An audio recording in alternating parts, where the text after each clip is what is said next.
Достар, 5 минутта дайын болатын печенье жасаймыз. Ол үшін бізге ең алдымен ұнымызға сода және какао қосамыз. Жақсылап араластырып қойып қоямыз.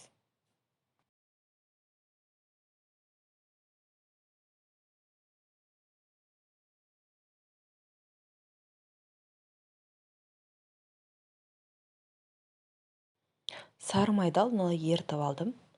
Егер сары майыңыз бөлме температурасында болса, оны ерітпей-ақ жасай берсеңіз болады. Қантты саламыз сары майдың үстіне.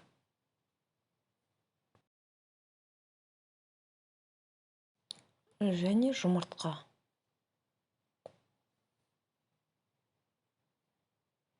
Жақсылап араластырып аламыз да. Біртіндеп ұнды салып араластырасыздар. Достар, менің каналыма тіркеліп, қоңыраушаны басып қойыңыздар. Менің каналымда басқа да рецепттің түрлері өте көп.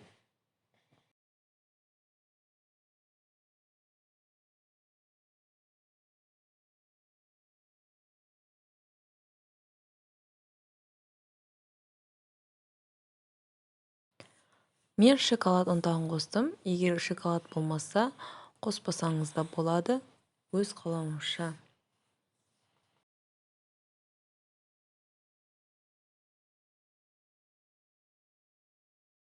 Бізде осындай масса пайда болды.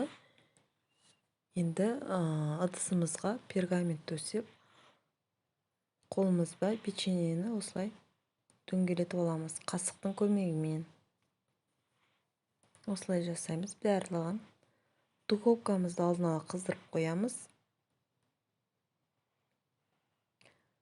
Духовкада 180 градуста 25 минутта пісетін болады. Өте оңай, тез жасалады. Достар, жасап көріңіздер. Балаларыңызға міндетті түрде ұнайды деген ойдамын. Өте дәмді болып шықты. Оңай, үйде бар затпен жасауға болады. Міне, печеньеларымыз пісті. Өте күшті болып пісті. Жасап көріңіздер. Ас болсын.